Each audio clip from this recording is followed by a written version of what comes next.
Welcome to Beyond the Spotlight. I'm Patricia. Today, we take a quiet moment to reflect on the lives of those remarkable souls who once shined so brightly among us. Their passion, artistry, and spirit touched countless hearts. As we remember them, we celebrate the beauty they shared with the world, a legacy that will forever echo through time. Julia Hawkins, born Julia Wells in 1916, lived a remarkable 108 years, filled with determination, adventure, and an enduring love of life.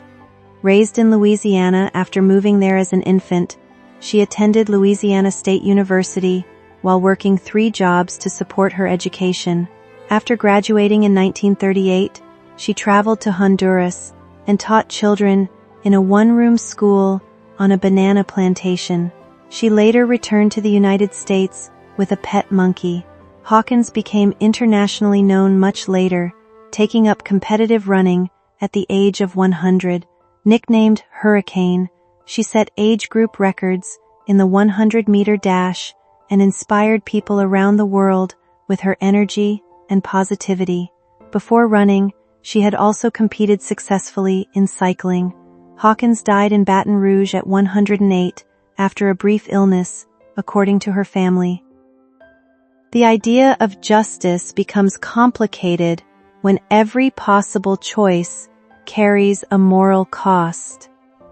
The famous trolley problem asks whether it is acceptable to sacrifice one person to save 5 others. A similar bridge scenario changes the emotional response, raising questions about why directly causing harm feels different from allowing harm to happen. Medical ethics presents the same conflict when saving several patients could require sacrificing one innocent person. Historical cases such as Queen versus Dudley and Stevens also show how survival can challenge both morality and law. These examples highlight 2 major approaches: utilitarianism, which focuses on achieving the greatest overall good, and Kantian ethics, which emphasizes moral duties and principles. Ultimately, justice is not simply about counting lives. It also involves consent, responsibility, fairness, and the difficult boundaries of human morality. Brenda Fricker, the acclaimed Irish actress known for her powerful performances, died in Dublin on July 16, 2026, at the age of 81. She made history as the first Irish actress to win an Academy Award, earning Best Supporting Actress for her role in the 1989 film My Left Foot. That achievement established her as one of Ireland's most respected performers and opened the way for an international career. Fricker later became familiar to a new generation as the mysterious pigeon lady in Home Alone 2, Lost in New York. She also appeared in films such as So I Married an Axe Murderer and many other productions. Her performances were often marked by warmth, authenticity, and emotional depth. Fricker leaves behind a remarkable body of work that continues to connect with audiences around the world.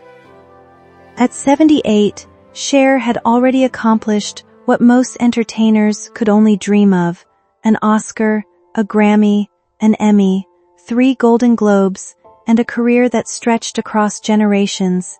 She became the only artist to achieve a #1 hit in 6 consecutive decades, transforming herself repeatedly while refusing to fade into nostalgia.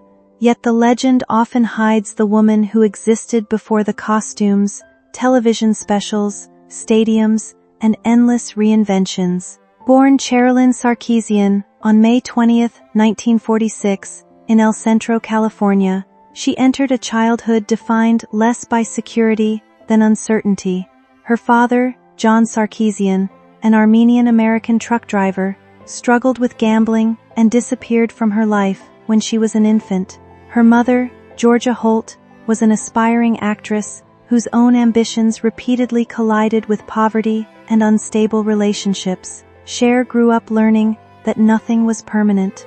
Homes changed, marriages collapsed, money vanished, and promises rarely lasted. Before the world knew her as Cher, she was simply a little girl trying to survive circumstances she could not control. A childhood of hunger. By the time Cher was 10, her mother had experienced numerous marriages, leaving the family constantly moving through unstable homes and financial hardship. There were periods when food itself became uncertain, and Cher later remembered standing with her mother in welfare lines, surrounded by the quiet humiliation of poverty. One of the most painful memories came when her mother temporarily placed her in an orphanage because she could not afford to care for her. Although Cher was eventually reunited with her family, the experience left a lasting emotional scar. It reinforced a terrifying lesson. Even the people who loved you might not always be able to keep you. School offered little comfort. Cher struggled with dyslexia, which was not well understood at the time, and teachers sometimes interpreted her difficulties as laziness or lack of intelligence. She began believing that something was fundamentally wrong with her, yet performance offered an escape.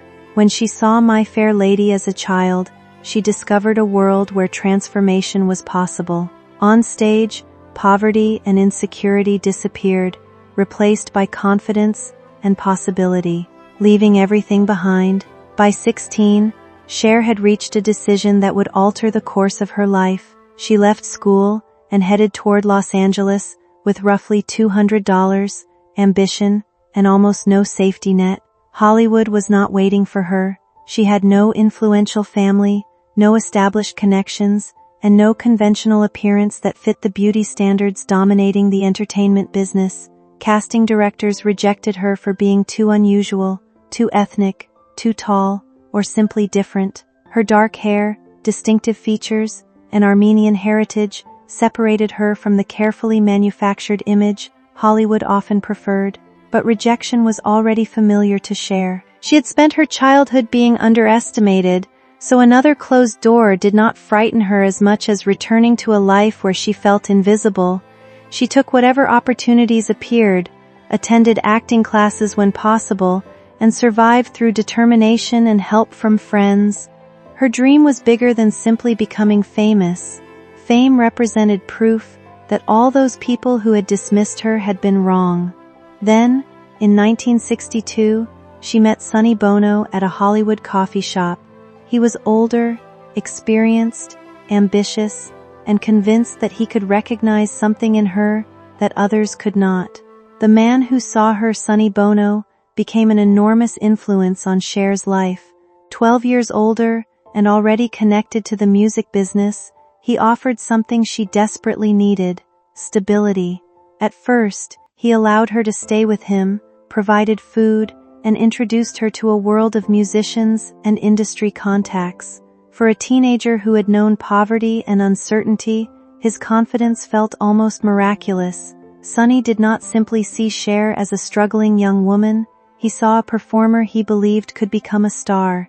He began teaching her how to present herself, how to sing, how to move, and how to navigate an entertainment industry that had already rejected her. Cher later described how completely she trusted him because she felt she had nobody else. In 1964, they married in Tijuana, with Cher 18 and Sonny 30. Their partnership quickly became both a marriage and a business. Together, they developed an identity built around contrast. Sonny's personality and songwriting combined with Cher's distinctive voice and unconventional beauty. Their early recordings failed to attract much attention, but they refused to quit. Then came the song that changed everything, I Got You Babe. Becoming famous, released in 1965, I Got You Babe became a massive hit, reaching #1 and turning Sonny and Cher into household names. Suddenly, the young woman who had once struggled to find acceptance was appearing on television, in magazines, and on concert stages around the world. Their image captured the spirit of the era. They wore unconventional clothes, joked with one another, and projected an effortless chemistry that audiences found irresistible. For Cher, the transformation was almost surreal. The girl who had been mocked at school and told she was not beautiful enough was now standing beside major stars and hearing crowds chant her name. But beneath the success, another transformation was taking place. Sonny increasingly controlled the business and personal sides of their partnership. He managed schedules, money, appearances, songs, and much of Cher's public image. What had initially felt like guidance gradually became restriction. Cher began to understand that she was not simply participating in a successful partnership, she was becoming part of a system in which Sonny made the decisions, and she was expected to follow them. The fame she had fought so desperately to achieve was beginning to come with a price she had never imagined: the perfect prison. As the 1960s progressed, Sonny and Cher's popularity began to weaken. Their early musical success faded, and the entertainment landscape changed around them. Sonny responded by working harder and demanding more, while Cher increasingly felt that she was disappearing inside the identity he had created. The situation became even more complicated when television offered them a second chance. In 1971, the Sonny and Cher Comedy Hour premiered and unexpectedly became a major success. Cher's charisma exploded beyond music. She proved herself as a comedian, singer, performer, and television personality. Her costumes, many designed by Bob Mackie, became instantly recognizable, helping establish the glamorous visual identity that would follow her for decades. Millions watched every week. Yet the success contained a painful contradiction. The more valuable Cher became as a performer, the more complicated her independence became. Their business arrangements gave Sonny enormous control over the money and enterprise surrounding the act. Cher could be the face audiences adored, while possessing far less control over the business behind that image. Publicly, they appeared inseparable. Privately, their relationship was deteriorating. The breaking point. By 1972, Cher had reached an emotional breaking point. She later described a moment in Las Vegas when she stood near a hotel balcony and contemplated how easily she could disappear from the life that had become unbearable. She did not necessarily want death. She wanted an escape from a situation in which she felt powerless and trapped. Her fame had become almost meaningless because she lacked control over her own life. Sonny controlled business arrangements, schedules, and aspects of her professional identity, while repeatedly reinforcing the idea that he was responsible for her success. Cher was beginning to recognize a cruel irony. She had escaped childhood poverty, only to find herself dependent on another person in adulthood. The difference was that this prison was surrounded by luxury, cameras, applause, and money. Eventually, something inside her changed. Instead of surrendering, she chose defiance. She would not allow her story to end as someone else's creation. The decision was terrifying, because leaving Sonny threatened her career, finances, reputation, and family life. But remaining meant surrendering the independence she was finally beginning to understand she deserved. Fighting for freedom. Cher's decision to leave was not simply the end of a romance. It became a fight over identity, money, career, and control. She discovered just how deeply their professional lives were intertwined and how little authority she possessed over the business producing her success. She later described feeling like an employee within a company associated with her own name and image. The realization was devastating. The woman audiences believed was wealthy and powerful did not necessarily have the freedom they assumed she possessed. In 1974, while still connected professionally to Sonny, Cher began quietly seeking legal advice and preparing for separation. When Sonny learned what she was planning, the conflict intensified. He warned that leaving could destroy her financially and professionally, and suggested that she would not survive independently. Those threats struck directly at the insecurity planted during her childhood, but Cher had already survived abandonment, poverty, rejection, and years of being told she was not enough. She understood that starting again might be painful, but staying would cost something even greater: her identity. She chose the risk of freedom over the comfort of captivity, divorce, and defiance. In February 1974, Cher filed for divorce, reportedly citing involuntary servitude in the legal dispute. The language captured how trapped she felt within the relationship and its business structure. Hollywood quickly turned the breakup into spectacle, Newspapers and tabloids debated who was responsible, while public opinion divided between supporters and critics. Some viewed Cher as courageous for demanding independence. Others portrayed her as ungrateful toward the man who had helped launch her career. Behind the headlines, she was trying to rebuild a life while navigating complicated finances and professional obligations. The woman who had once appeared to possess everything suddenly faced the possibility of losing much of what she had worked for, yet she refused to retreat. During this turbulent period, she began publicly asserting her independence, including relationships with powerful men who represented a world beyond Sonny's control. Her relationship with record executive David Geffen became particularly significant because he treated her as a professional equal and recognized her ability to build a career independently. Cher was no longer simply Sonny's discovery. She was beginning the difficult process of discovering herself. Starting over freedom did not immediately make Cher's life easy.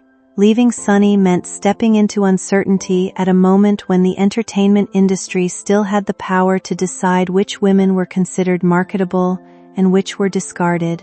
Cher had already been told she was too unusual to succeed, and now she faced another judgment: whether she could remain successful without the partnership that had introduced her to the public. Financial complications, legal battles, public scrutiny, and emotional exhaustion followed. Yet the qualities that had carried her from poverty to Hollywood remained intact. She was stubborn, ambitious, imaginative, and unwilling to accept another person's definition of her limits. The breakup forced her to understand that surviving was not enough. She needed ownership of her choices. She needed to become a performer whose identity existed beyond a famous couple. That transition would ultimately become one of the most important chapters of her career. The woman who had once depended on Sonny for direction was now being forced to make decisions alone. Every risk carried the possibility of failure, but for the first time, failure would belong to her. So would success. The cost of reinvention. Cher's later legend would be built on reinvention, but the roots of that instinct were planted long before she became a pop icon. She had repeatedly been forced to change because circumstances refused to let her remain comfortable. Poverty taught her resilience. Dyslexia taught her to question conventional definitions of intelligence.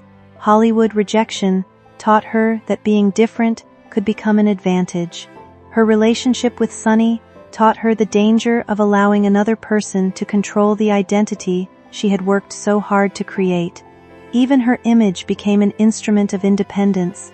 She embraced dramatic fashion, unconventional beauty, television, film, and music at moments when the industry expected women to become less visible with age. The same woman, once dismissed as too unusual, eventually turned individuality into her greatest commercial weapon. But that transformation carried physical and emotional costs. Decades of demanding performances, elaborate costumes, surgeries, constant scrutiny, and pressure to remain relevant would challenge her body as much as her spirit. Cher's story was never simply about staying famous. It was about repeatedly refusing the role the world assigned her, even when doing so demanded enormous personal sacrifice. Refusing to disappear. The extraordinary part of Cher's story is not merely that she became famous, it is that she repeatedly survived moments when fame could have ended. The abandoned child became a teenager, determined to escape poverty. The rejected actress became half of a chart-topping duo. The controlled wife became an independent performer. The television star became a solo recording artist, and eventually an acclaimed actress. Each transformation required her to leave something behind. That pattern explains why her later career would feel almost impossible. Cher did not simply remain relevant because the industry was kind to her. She remained relevant because she learned how to confront rejection without allowing it to become an identity. Her journey from a struggling child in California to an international superstar was therefore never a straight line. It was a series of battles over who had the right to define her. Sonny once believed he had created her. Hollywood once believed she did not fit. Critics repeatedly predicted her decline, yet Cher kept moving.